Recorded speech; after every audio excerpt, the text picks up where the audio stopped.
Good evening, good evening, good evening. Welcome back, everybody. If you were here for the afternoon edition, kudos to you for coming back to getting some more information to put into your relocation toolkit. If you happen to miss it, no worries. We are back with some definite positive information regarding how to move abroad. If you guys don't know where you are and you are new here, what I need you to do first is go about sharing this with somebody that is looking to move abroad. That is one of the biggest things that you can do, not only to help the positive information get out about relocation, but also help the algorithm push us into a way where we can actually impact more people. Second thing I need you guys to do is understand that we are Roots and Routes podcast, and what we are here to do is kind of take a lot of the guesswork out of moving abroad and give you opportunities to hear from people that have actually journeyed abroad and have done it successfully. Because I think that it is that you what it is that you are wanting to do. So thank you for showing up tonight. I want to introduce my co-host. If you guys do not know them, I'm going to go left to right just because that is how you guys are positioned. So on my left, I have Miss Tisha. Miss Tisha is originally, obviously, we're all from the United States, but she is out of Santa Marta. Please hello, Miss Tisha. Hi, guys. Thank you guys for joining. We're going to talk about a lot tonight: the Trump, the Petro, the feeling abroad. I'm actually in the States right now, feeling horrible to be here. I don't know how you guys live here, but we're going to talk about that later. But thank everybody for joining. Make sure you give us your questions. We're looking at all the different chats right now. So, again, hi, everybody. Welcome, welcome. Nah, shout out to you, Tisha, and none other than Miss Michelet from LA. It's always good to see you. She is there in Medellín, Colombia. How you guys doing out there? We doing quite all right, I think. I am for sure. It's, a couple quick little, flash rain every here and there, but everything is good. Still sunny days. So Nah, doing I tell quite all people right. Colombia is doing fine. And how you doing out there? I I am doing can't wait good. to If you get guys home. don't know, I am RJ. I am currently in Playa del Carmen, Mexico. However, you guys know me to be the Colombia guy. You may have seen me on 1,000 different Colombia specific episodes, but like many people, I travel often. So, although I am relatively based out of Medellin, I am currently in Playa del Carmen. With shorts and a t-shirt on. If you are happen to be tuning in from somewhere where it's cold, zip up your coat. That means you, Tisha. That means you, Tisha. But tonight we're gonna jump into it. We're not gonna take too much of your time, but we want to give you guys something that you guys can utilize on this relocation journey because I know one, you need some tools. Two, you need some understanding, and this understanding is going to be wrapped around of what you are currently dealing with. It is often Mhm. not the most practical things. Yes, you need an immigration lawyer, and yes, you need a realtor, and all of those things. But it's the other nuances when you go to move abroad that you guys may often forget. So, what we're trying to do here is provide clarity behind this conversation that is going on in many of you guys' homes, group chats, and give you some real understanding from people that are actually living abroad and what it actually looks like. Because I know a lot of people are consumed by the media. So, let's get into it because I know one thing that we talk about, and I don't think most people realize in America when you go to move abroad, it gets really difficult to go back into the United States and deal with everything that comes with living in the United States because you no longer have to deal with so much. And our sister Tisha is literally in the US right now, and you told me a crazy day. Can you kind of tell people what's been going on with you since you've been back at home? Guys, I have been going through it. I think one thing is, of course, I've done like small trips. I think the last time I was here was in May, but I think I was only here for like 3 days. And this trip has been 15 days, and they have been brutal on my body, on my Mhm. mental, on my physical, on the food that I'm consuming. Everything is affecting me. I think I cried like 3 days ago, and I haven't cried in so long. Just the depression set in of like, I felt so trapped. I started feeling like I wasn't going to be able to leave and get back to Colombia. But also the fear sets in. Like we forget how easy going life is for us abroad. And so I was telling RJ and Michelle about a story. when I walk, I drove to a quick trip. I was dropping my husband to his brother, and I parked beside a black pickup truck. And immediately I was like, because we were in the back of the store. So I was like, why is he back here? And immediately fear set in. And it was like, okay, as soon as I get out the car, he's going to try to grab me. And so I'm trying to get out the car real fast and walk inside the store. And then I'm looking and he's still there. So before I leave the store, I grab a bunch of napkins because I'm like, oh my God, what if he put something on my door handle? All of the fear mongering that I see on Instagram and TikTok from Atlanta, right? Stuff I don't even have to worry about or focus on living in Colombia.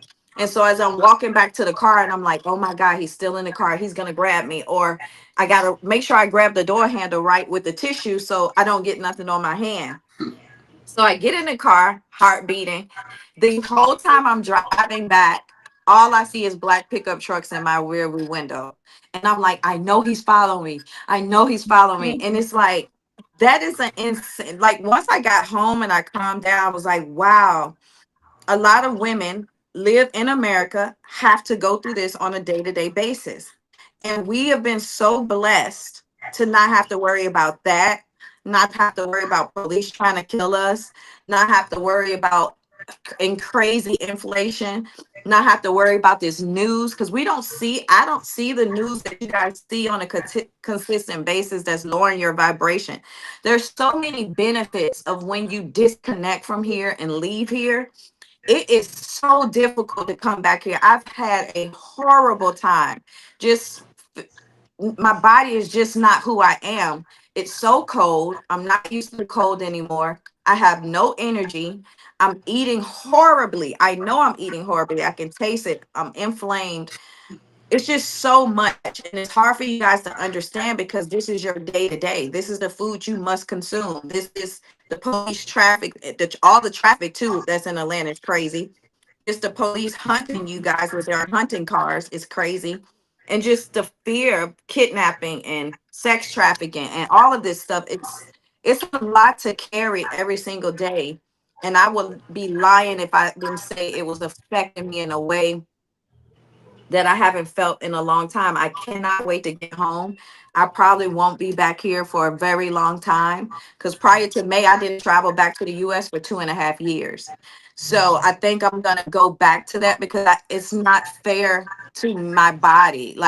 It's just not fair. And so I pray for you guys to like experience what we're experiencing. And everything is not great in Colombia, but the normal day-to-day shit y'all deal with is never on our forefront. So that was my crazy story this week, but it has just been a struggle for me here. I'm not in my mojo. I'm not working out, something I do every single day.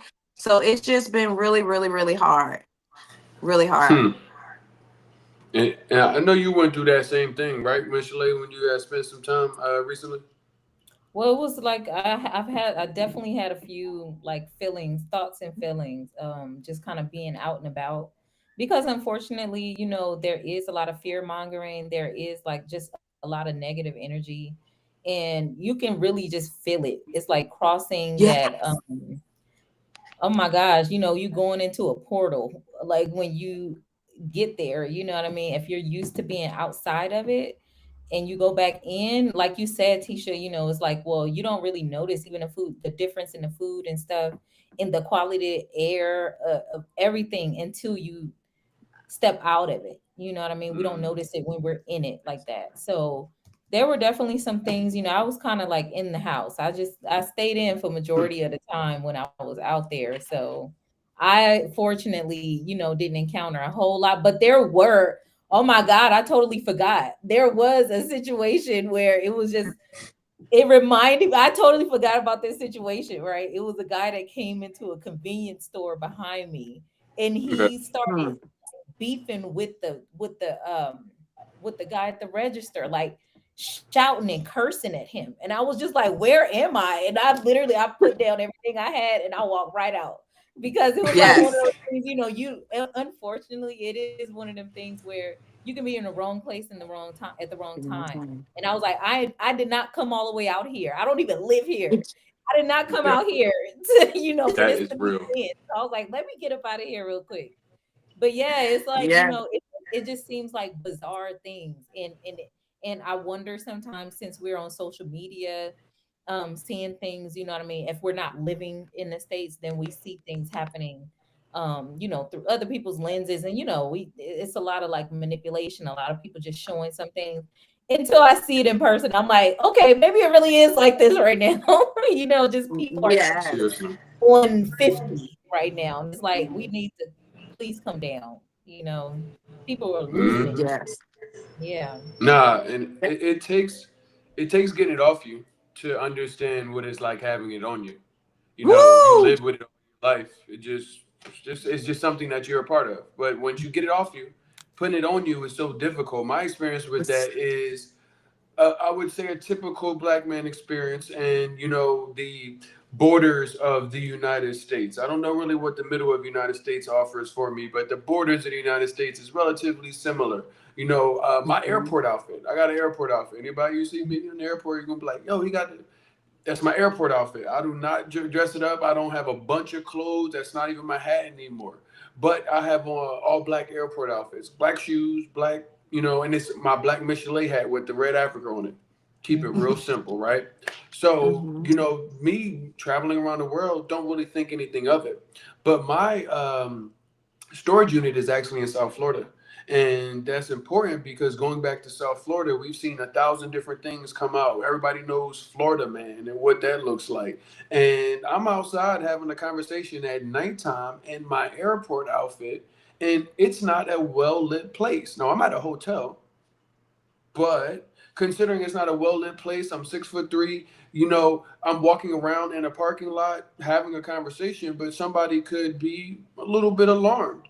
So I'm thinking, Mhm. okay, let me, protect myself or try to at least fend off something that would give off the perception that I was doing something wrong. So I go to take my hotel card out. Clearly, if I have a hotel key, that would be some sort of buffer from what I now have to remember. Oh yeah, this is what I have to do in these situations. Mhm. But didn't little I forget, my hotel key is black as well. So me pulling out a hotel key to try to defend myself and saying, "Look, I'm a guest at the Marriott Bonvoy." I'm pulling out in a dark place something that's also black at the same time, and I realized this is not my life anymore. This is It's not what I not. have to deal with. And one of the things that came to my mind today when we talk about this safety thing, and everybody knows it, but everybody always asks, well, what's the safety like in Colombia? What's the safety like abroad? And to me today, it came to me, and I've realized that the question isn't what the safety is like. It's more so how to navigate danger there, because danger is everywhere. Everywhere. It's everywhere. You cannot miss it. But it's understanding how to navigate danger, because many Americans know how to navigate danger in their hood, in their local community. They say, okay, this looks like I should have walked down this street. I'm not going. But in a new Mhm. language, in a new culture, and the first time you're feeling that weight of America off you, your inhibitions could go away, and you're no longer running on the same checks and balances system when it comes to safety. On top of not knowing what danger looks like, let me talk to you guys about that though, because I think when it comes to safety, there's something in navigating and how to navigate danger. Let's just keep it in Colombia, because these things can be specialized. But Michelle, you've been around so many different places as a single woman, navigating what Mhm. danger looks like there. How has that been? How have you guys been able to get that done? Because it takes an adjustment period, I would assume. Well, to what exactly? To not. Navigating Living like abroad. navigating of what danger looks like in different places. Because Oh, taking well. what we know in America is not going to just it works there. I got to shift a little bit and then understand. Mm-hmm. I mean, well, yeah, for sure. I think, and I think this is in general, with having some type of street smarts in a way. You know what I mean? Like there are just certain things. I think, especially a lot of times when you hear people getting caught up in situations, it's like, well, I wouldn't have tried that back wherever I'm from. You know what I mean? Like some Mhm. people just kind of don't move wisely when it comes to things being in a different place, because I think you do let your guard down a little. You know, when you're on vacation, you'll be walking in the middle of the street. When do you ever just really just walk in the middle of the street? You stay on the sidewalk, right? Like somebody hits you if you if you walking in the middle of the street. But it's like when you have vacation brain, it's like, you know, the rules are Mm-hmm. not the rules anymore. So I think that is the thing. People just kind of let their guards down, and it is the fear that keeps us in line, that keeps us in check a lot of times. If you don't know of that fear, whether not knowing about the history of a place, not knowing the culture, the current culture of a place, or the language, you don't. It's not that it's not that it may not be things going on, but you just don't understand it. You're not comprehending it. You're not aware of it, and so it's like that ignorance. Ignorance is bliss, right? So things can be around you, but I think it is a positive thing to it, of like of that ignorance is bliss, because you're walking around just more confidently and things like that, right? Without feeling paranoid about everything around you, because you're not aware of danger around you in that way. But yeah, I think that if you just stay aware, this has been my experience. Just I know how to conduct myself in different spaces. I know certain Okay. things I wouldn't do even at home. So why would I try that somewhere where I'm not from? You Um, remember that. you know what I mean? And then you add Mm-hmm. on to that, like you have to just prepare yourself, I think, for any situation. Because when I like went off to college, I was single, you know, by myself. I didn't move with family and stuff like that. So I think just my life experience, you know, I've learned things, and just have the awareness to take care of myself, to know my surroundings, and you know, practice safety in various ways. But yeah, it's been like a kind of no-brainer, but there are some things that you can do to prepare yourself, like sharing contact information. Like, you know, you mentioned last time, RJ, when we were talking about the guy who had a peanut allergy, and he didn't Mm-hmm. know how to communicate any of that in the He thought you could language. call 911 in Colombia. Yeah, you didn't know the emergency line. You didn't know how to communicate to somebody, even if you did have the emergency line, you know, or you can run out to a neighbor. So practicing stuff like that type of safety, building community with people, and sharing information that you would like if you were back at home, like somebody can get in touch with you and get in touch with your loved ones, or communicate something, you know. So yeah, it's various little tips and tricks that I have, or things that I use, but it just starts from the basic common sense. Nah. I would say for me, when people ask me that question about safety in Colombia, it's total different type of, it's not the same, right? So Mm-hmm. safety in Atlanta for me is like watching people who look just like me, really. Safety in Atlanta is to me real crime, right? In Colombia, where I am, I'm in a beach town where it's a lot of kids, it's families, it's all of that. So my guard is typically not up, right? Because I haven't had that experience of needing it to be up. But things that I wouldn't do, like I see influencers like, oh, I'm going to the barrows and I'm going to do stupid shit like that for likes. That's something I would never do because I don't hang out in the projects back home. But Exactly. as far as and then when people be like, "Is it dangerous in Colombia?" I say, "Yeah." Truth be told, it's dangerous for men. It's not really dangerous for women. I mean, if y'all want to be honest, it's dangerous for men I that's don't. on those Tinder apps, right? That Outside of that, that I is on rarely those Tinder apps, mind that's you. It's on not those dangerous Tinder for apps. men. Make sure you put that Yeah, that is on those Tinder apps. I'm like, it's I don't that's feel on any those Tinder danger at apps, all. right?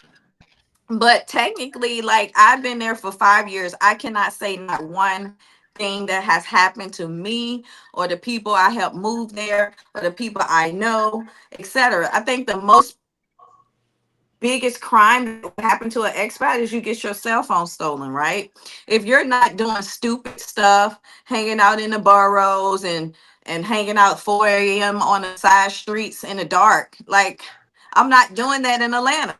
So it's Mhm. like I don't see crime the same.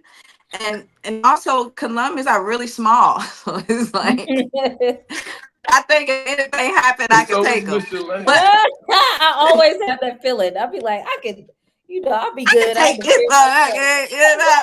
So, so, but no, for real, I don't even have my, like, I'm in so a fucking flow state of like energy and positivity. I don't think even the dogs don't bother me because I'm just in my good energy, right? You got dogs up here barking all damn day long. Everybody's angry. The air is thick. It's negative. It's a lot of stuff happening in the States. So when I don't want to say, oh my God, it's so safe, because it could be a lot of crime happening to Colombians in certain areas, but that's not my experience. So I can only communicate what I know. It's completely safe for me compared to Atlanta. I can go out all day long without my husband. I can walk the streets without my husband. The moment I dropped my husband off, the fear set in here. And I was like, Yeah. okay, get back in the house. Get back Yeah. in the house. Stay. You don't want to get in an accident. You don't want to get the police lock you up. You don't want anything to go wrong. So I just been staying in the house. And I'm an outdoor person. I go out, I hang out with my friends in Colombia. We work out, we walk the neighborhoods, we do certain things, and I can't do any of that here. And so it's a whole different lifestyle that I do not like, or do I align to it anymore. And so that's my answer when they say hell yeah. It's an amazing feeling, especially for women. I don't, Michelle, you don't really have nothing to worry about when you're in Medellin, right? Maybe your cell No. phone. Yeah, I And don't. my cell phone got stolen here in Atlanta. So it's like, Mhm. so I don't know how, I mean, RJ, tell me what's your experience in Colombia. Hmm. Yeah, I'm not a, subscriber to the street life, so that is what I was saying. Exactly. You being a male or a female, I don't think has anything to do with whether or not you have success and safety. I think it is carrying yourself in a way where many times people are going to places, Colombia, Mexico, DR, Thailand, Vietnam, and looking to exploit. And that may mean a number of different things. That may not mean the most egregious things to the passport bros or whatever that tribe is. It could even mean like, I'm just going to come and throw my money around because now it goes further. So Mhm. I don't have certain issues. Now, I'm not saying that I haven't had to navigate safety. We in the United States, I was never a big person on designer. So wearing extremely flashy clothing wasn't something that I had to give up, but many do have that hat that they need to shift to. I was never a person where to put on a bunch of jewelry. I have ear holes; they probably closed at this point. I haven't had earrings in over 10 years. I don't have a bunch of jewelry that I own, or the things that I do own. I don't want to wear it to flaunt and let everybody else know that it is that I have it. So when navigating some of these shifts in danger that are different from United States to Colombia, I wasn't afflicted by why a lot of people have a problem. I wasn't looking for women from the street and running into, am I going to wake up tomorrow? I wasn't putting myself in the scenarios where everybody could tell how much money I had because I told them by the stuff and things that I was willing to show them. Many people are leaving and moving abroad thinking that they can take their same things. And they're like, well, it must not be safe if I can't wear my designer, if I can't wear my jewelry like how I do in the United States. That's why I'm like, let's get into safety, because what are you, the person that is on the other side, when they ask about safety, asking, is it safe for you to wear a $5,000 chain? No. Is it safe for you to live an abundant and quality life and to raise a family and to have community with people? A bazillion times more safer than the United States offer to you. So when we get into safety, you guys have to understand that the onus is really in you. Many times that these things are positioned as unsafe, they're coming out from places where people went and met a person of the night and brought them into their house. They went out drinking and got overly excessively drunk in a place where they don't speak the language, don't understand the culture at a late night. One of the biggest things I see influencers do, male and female, and it's just like the weirdest stuff. You mentioned going to the barrios. People are like, I'm going to the hood. I'm going to the most dangerous place because I'm from here. And it's like, I want to pull my phone out. I'm going, uh, people said Colombia was dangerous, but I'll show them I'm taking the moto at 4 a.m. and going to a after hours and by myself and just meeting new people. Like, are there success stories with that? Yeah, there are. I'm not gonna say that. But you said you was in the United States earlier. You went to the gas station and played a lotto, and I said, haha, you back to wishes again, wishing that you gonna win a lotto. Because that 1% chance that you saw somebody else win, doing that, playing in the lotto, saw somebody else win, going out at 4 a.m. with some random stranger on the back of their bike and had a success story. Many times, those same people are often coming out with later videos and saying that something happened. And Mhm. that all of that thought process goes out the window. And I tell people, like, safety is about what it is that you make it where you are and what you're aware of. One of the other things when it Mhm. comes to safety, I know U.S. tensions have been causing a lot of political uprising, and lovely Colombia has been in the news, Mexico and Panama, and I know a lot of people are asking, well, how are the people treating you there? Are the locals? Do you feel like the locals are treating you any different now that Trump is in office, or he continues to do things that are seemingly against the countries that we choose to live in? No, I don't. You'll be okay. I look at this in so many different ways, right? So if you guys are watching the news, it goes from Colombia to Venezuela, now it's Jamaica, then it's Africa. It's going all around the globe, and so people are here. Colombia and hold on to it because Colombia is such a hot pocket right now for expats to move to. But guys, this is happening everywhere. The uproar that's happening, the unrising that's happening, the people fighting back is happening. It's happening globally. And I think it needs to happen. Like, okay, do we have crime? Is there crime in Colombia amongst the guerrillas and all of that? Yes. Is there a crime in all these other cities and countries? Yes.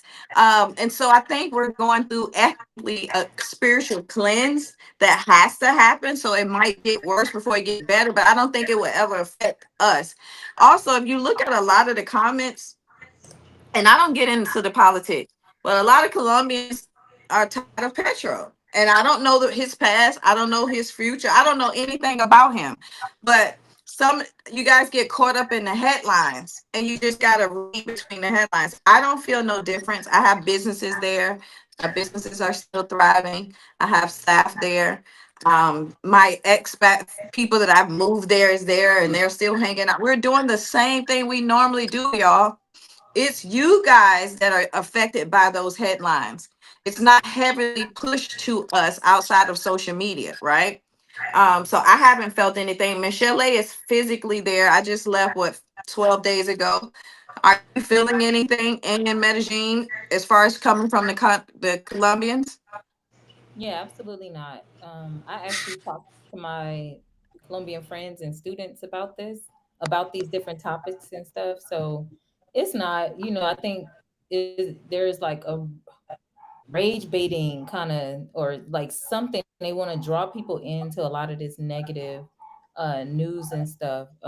It's a lot of fear mongering around that, about things that's happening, things that's being said that's not necessarily, it's not harming people on the ground. And like you said, Tisha, like the chances of us as foreigners, even as expats or whatever, being affected by even a lot of things politically, we're not Slow. at all. Yeah, it's like, when do you ever really feel it? Unless it's Yeah. something targeted to that, which I have never experienced in the 13 years that I've been abroad in different places. So Hmm. because like conflict exists.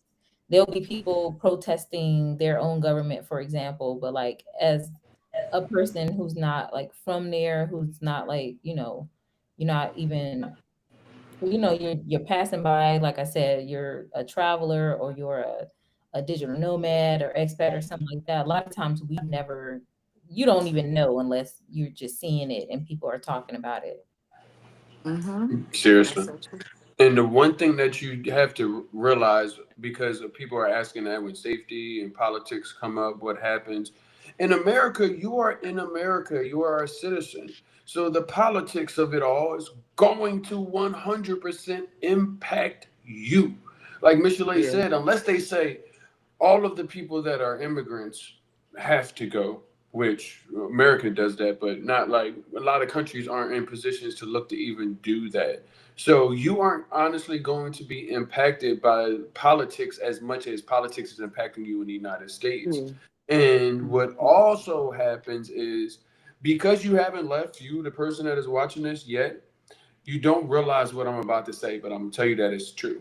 Once you go move abroad, when you leave where your first country, your birth country is, you realize that if you had to move again, that you could and Mhm. set up and be successful based off of what you've been through, the things that you've worked out, and realize, okay, this is what I need to do. So it's not like you don't get that, you got to do that all over again. Maybe it changes and tweaks a little bit, but you guys are understanding that once you leave America, it's like, man, if this place don't work out, and they got some, it's not safe for me to go. You know what? That's okay because there are Yeah. 100 other countries in the United States, 100 plus other countries in the world where I can go to, and now I know what I'm looking for, and let me go see. And most oftentimes, everything doesn't shit the bed at once.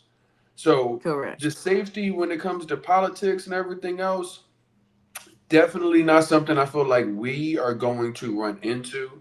Um, I do know that there are anti-gringo, anti-expat, anti these sentiments in some places that we've seen go into the streets. I will tell you, even a place like Colombia, I have seen that happen. Yet I didn't feel like that was anybody but the people that happened to be there at that time. I wasn't feeling that at the grocery store. I wasn't feeling that in the taxi or Uber. I I Mhm. felt like I wasn't getting that. Now I don't know if that's because I'm just a Black American. I don't know if there's any has to do with that, but they weren't looking at me like I was a problem and I was the reason that it was created. So that is something that I want the audience to keep in mind because a lot of people are looking at that and saying maybe I'll stay in the United States because it might not be safe. Now, one thing that happened recently, and I do want to I don't have anything in place to donate. If y'all do, please let me know.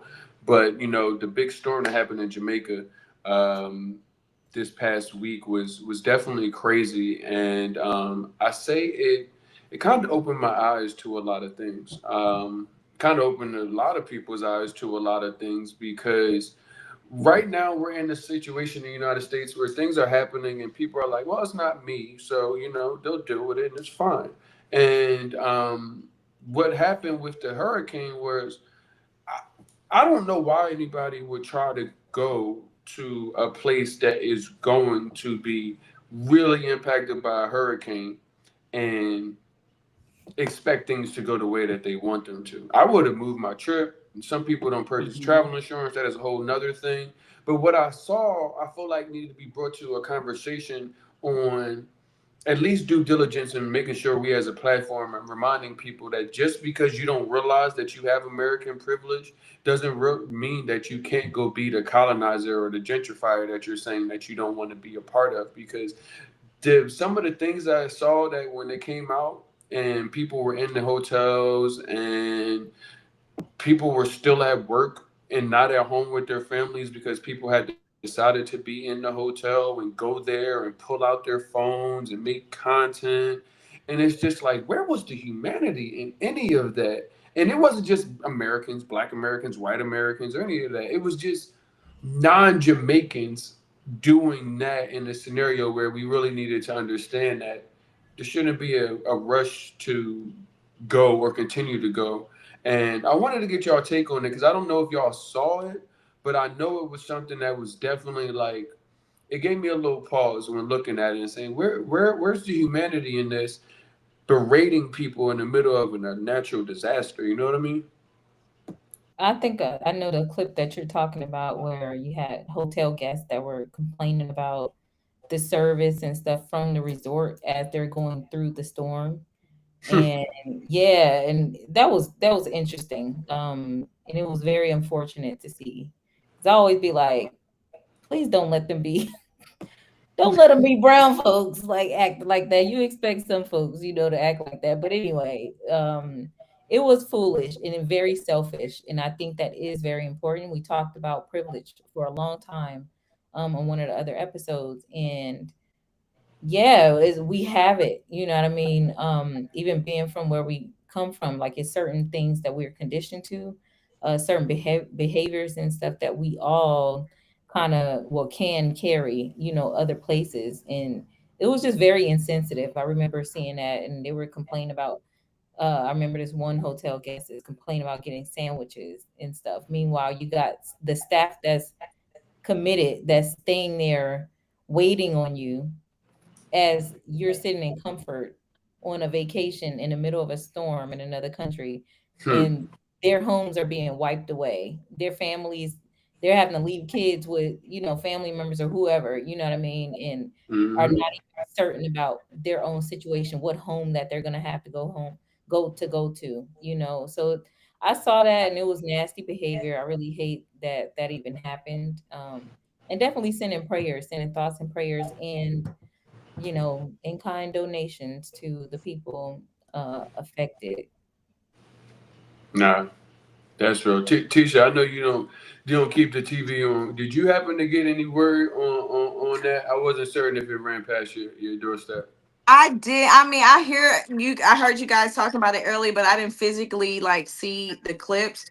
I will say, I hope everybody. I know I initially saw that they couldn't get out, so I don't know Mhm. if there's been an update about people actually making it home. I did see a clip from an influencer who went down there purposely, but I haven't seen a lot of um the I guess the back what you guys are talking about. I think what happens too when you're in such, I think, not to excuse the behavior because it's horrible, but you can almost understand it just a little bit. Okay, I'm playing devil's advocate, right?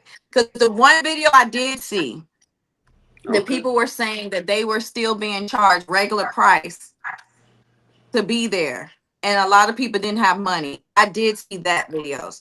So it's just I think it just was a shitty, a messed up situation, right? And everybody's emotions are extremely high. We do have to have better tact and better I guess appreciation for everybody, because like you said, there's people working there stuck to be there and they've lost everything. This world, it's just a fucking shit show, you know? Like it's almost like you go to Jamaica and you brace yourself because you like, where are they gonna destroy next? Where are they gonna destroy next? So it's I don't know, y'all. Y'all know how I am. I'm like, stay off the news because you get so wrapped into it. You get so wrapped into it, and then it's gonna be another country next. It's gonna be another place next. But we do have to have better. I think moving abroad too taught me to calm down, because I probably, if still living in America, went over to Jamaica, still with that anxiety on my chest and back, and I probably would have been one of those people, right? But I've lived abroad now for so long, I know not to respond that way. I know not to lower my frequency. I know all of those things. But to be honest, I probably would have been mad too. Like, are y'all charging me $300 a day? Y'all better not feed me no damn sandwiches. No, but I totally get what y'all are saying. Like that's just to be honest. And it's these people are angry already. They stressed out. They going on vacation. They really can't. A lot of people really can't afford these places, but it's the only relief you get. It's like I was talking to my girlfriend the other day. I was like, if you buy something else in this house, and then she had to tell me, like, you work so much that your only source of relief is to purchase something to make you Hmm. feel good, to make it feel worthy of going to work every fucking day and not getting ahead. And I had to look at her differently because I had the expectation. I'm like, girl, what's going on with you? Is you what? You know, I'm about to judge. And so, and then when she brought that to me and she was like, girl, I got to get out of here. It's like a form of depression. Like I go Hmm. shop just to feel better. So it's like, it's easy for us to say, hey, y'all could have did better. Wish they could have. But it's also easy for us to judge because I was judging her. And then she just brought it back to my attention. And then when she said that, remember, I was her. I was over buying. I was an over consumer because of depression, of being in America. And, so it's a lot of different reasons those things happen. And I hope everybody saw their bad behavior and now they correct it. But It's so hard to judge. Girl, this shit is a pressure cooker here. Yeah, It really is. it And is. because I got some amazing friends, and they just coming around them and hearing what they've been going through since I left for so long. It's a lot of stress.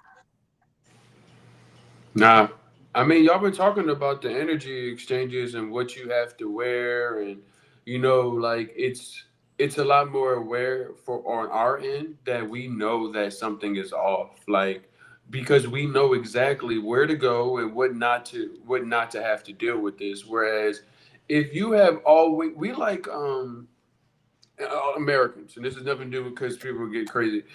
We are like caged animals in a zoo.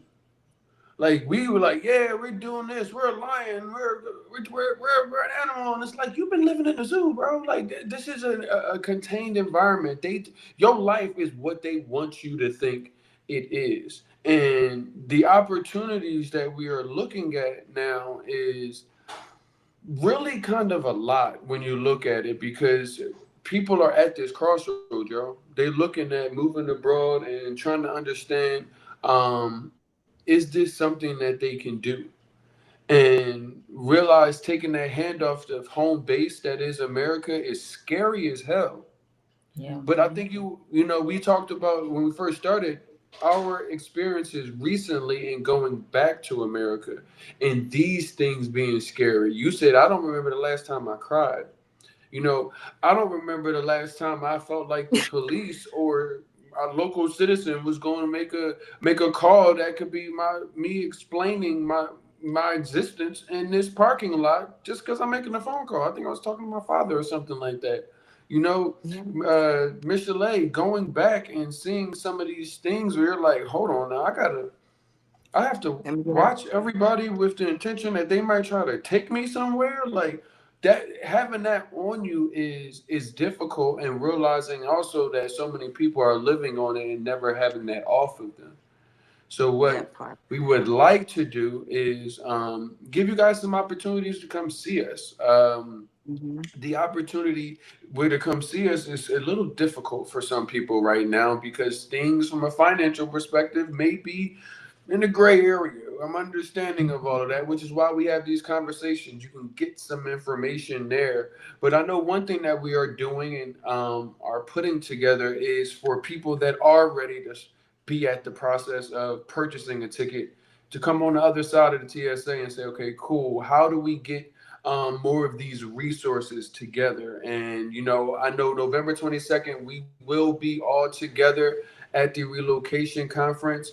I want to talk about what it is that we'll be doing to each of us. And I want to start with Miss Chalet because volunteering is really going to be important to getting involved with the community that you are saying that you want to be a part of.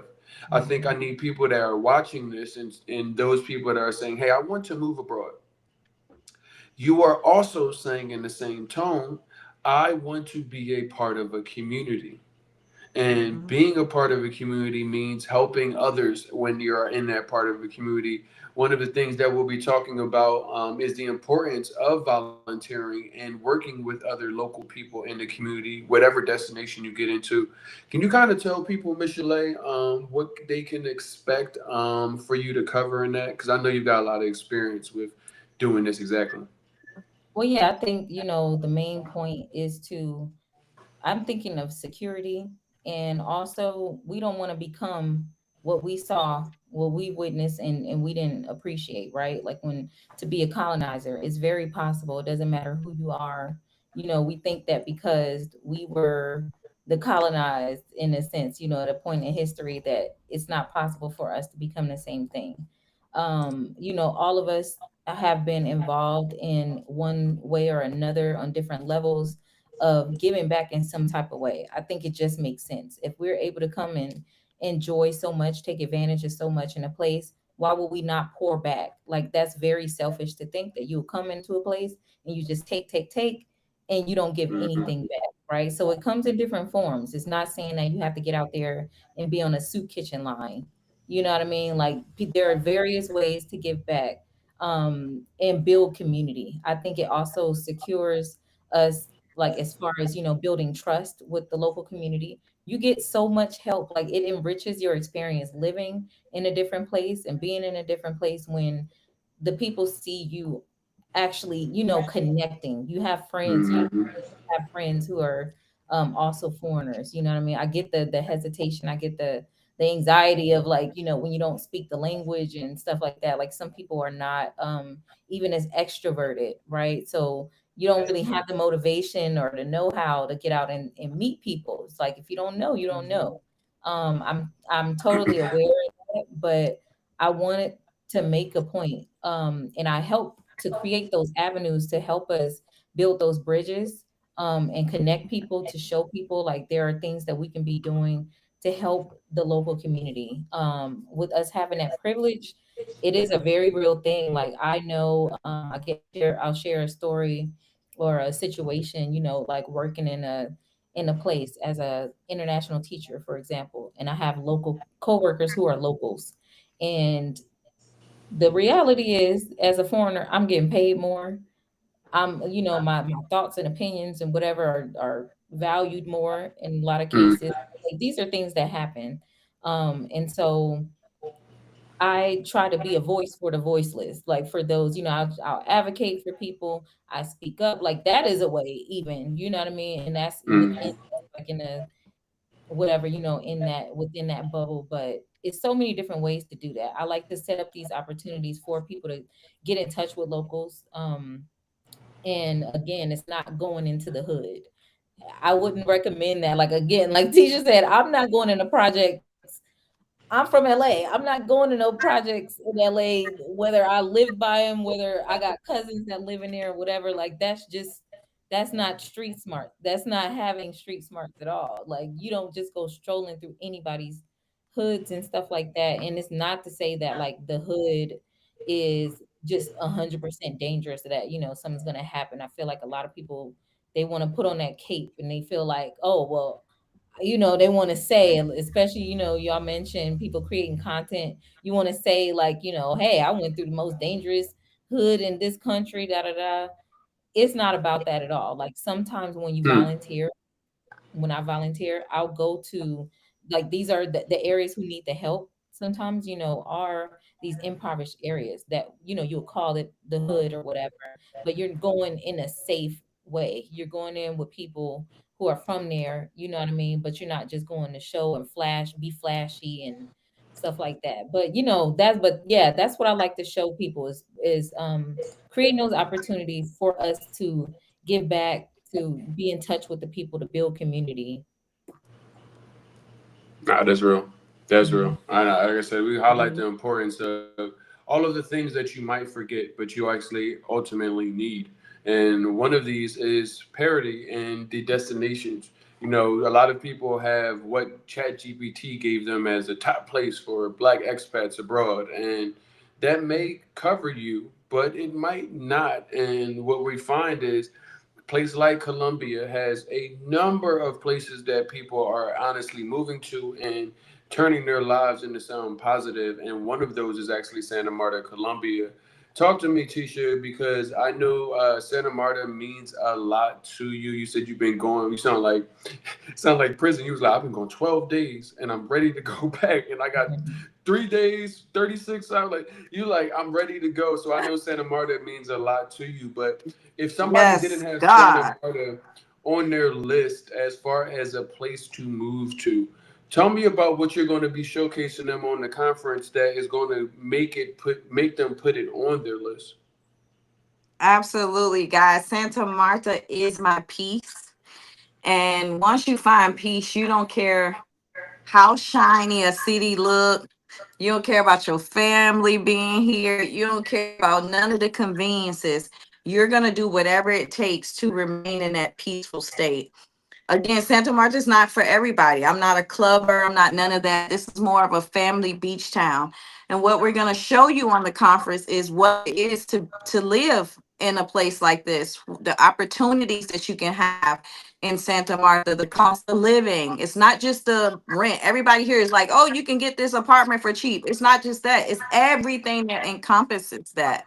The fact that I don't even buy meats from a store anymore. Everything comes from a butcher. All of my fruit is organic. I don't have to worry if it has seeds or not. These are vital things that we should be worrying about, but no one's caring about that here in America. They're just like, oh, I need the newest car. I want the newest shoes, the newest bag. And so I think we got life flipped. And it's so refreshing to be in a place where the core of what life is still matters. So in that conference, we're going to tell you about those things. We're going to tell you that the type of lifestyle you can have. We might even show you some properties if we have time to. This conference is going to be so amazing for people who are thinking about leaving, because it's not just showing Colombia. It's going to show so many other countries, Africa, Panama, Colombia, Mexico, so many different places. And you guys will get to hear about it from other people, not just us. And I think it's an amazing thing that RJ is doing that gets you guys this information, so you don't have to fly down here and Hmm. and pay all that money to have this experience. It will cost you a lot of money to go to all these different places that will be presented at this conference. So if you are thinking about going to any of these places or even somewhere else, the information is vital and it's almost can apply to any country. Join the conference. No one's doing conferences for this price. I buy mentors. I pay for knowledge. I'm up there now. I'm no longer at the 39, 49, $50. I'm paying thousands of dollars to gather information because that's the level I'm trying to go to. So you guys don't want to miss this conference. I be on this conference because, like RJ said, if something go wrong in Colombia, I need to know where I'm going next. Okay. So definitely don't miss it. This November 22nd. Second. Second. All right, guys. Nah, I November appreciate that. 22nd. Put Santa Marta on your list, and if it isn't, and that wasn't enough, she's going to give you guys more information. What we want to do is just take a lot of this legwork out. As people that have moved abroad, we know exactly what to do. We know how to go about narrowing down what destination would make sense of us. We are clear on what our whys are, what we're looking for, what the place needs to have, how to go about navigating a new language, a new culture, a new community. But you guys don't have any of these tools. And the reason why this conference exists is there's foundational things that you need. You need a lawyer, you need a realtor, you need somebody to show you what app to get into. But once you get into them and once you pay the lawyer, you still need so many other things that a lot of you Mhm. guys haven't put together. And this what makes this relocation not like any other move, which is why we take a whole day and say, let's come in and bring you in a scenario where you might come uneducated, but by the time you leave, you have all of the education as well as all of the connections and resources that you need to say, okay, what do I do now with this knowledge? So Mhm. that is why the relocation conference is there. We will be having our early bird tickets available to you through November 14th. Over the next, I think it's we're on the 4th. So yeah, the next 10 days, I will be on for the next 10 days for the 12 days of relocation. My apologies. The 12 days of relocation are all designed to lead you into our virtual relocation conference. They're trying to give you what it is that this conversation hopefully did. Some of the things that you need to think about, the understandings of who you need to be before you go to move abroad so that you can actually increase the probability of you having success.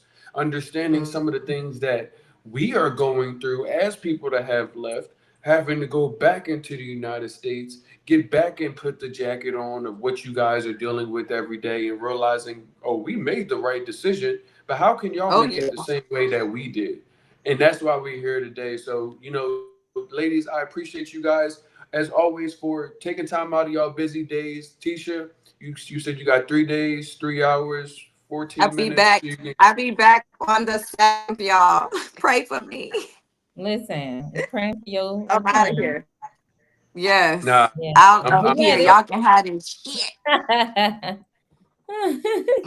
it. And But Mr. Lay, yeah, as always, I need you to hold Colombia down until I get back. The new year be here before I'm down here doing what I can to make certain that my plan B and my plan C and whatever it is as I continue to see the world is solidified like we try to do and tell these people, you got anything for us? I know you may have some things coming up in the city. Anybody that happens to be in Medellin? Well, I'm just out here doing my thing, and I'm trying to spread positivity and connection and community, build community with, well, through the form of art. So I do my workshops actually with at Tisha's She restaurant will in be in Santa Marta. Marta in November, y'all. Yep. Every month we'll be bringing craft workshops as well. So we are intentionally building community through these things. I'll be posting my new calendar of events and stuff coming out. But yeah, we got a lot of new and exciting things that we're planning for the rest of the year and for next year. Nah, that's awesome. I'm looking forward to these continued conversations. You guys can jump into the DMs, messages, whatever it is that you need from us. We did set something up for you guys. So moodtravelabroad.com. If you guys go under Roots and Routes, you can actually submit questions to us. So if you want to see something covered, if you have some comments that you want to make or want us to dive in deeper with some topics, the safety thing was in my inbox. So we decided to make certain that we covered it because somebody actually took the time to reach out to us. That opportunity is on your end as well. We can only give you guys what it is that you asked for, as well as what it is we know that you need. Y'all make sure you guys come back next Tuesday. Please keep the in mind we have updated the time with the daylight savings. We will be going live every Tuesday at 5:30 p.m. Eastern time until daylight saving time again, and we'll let you know what time that'll be. But until then, I personally will see you guys tomorrow. Roots and Routes podcast. We'll see y'all next week. Shout out to Joaquin wherever he is. Brother couldn't make it, but I'm glad everybody on the other end did. I'll see y'all soon. All right, guys. So, Ciao, everybody. wow.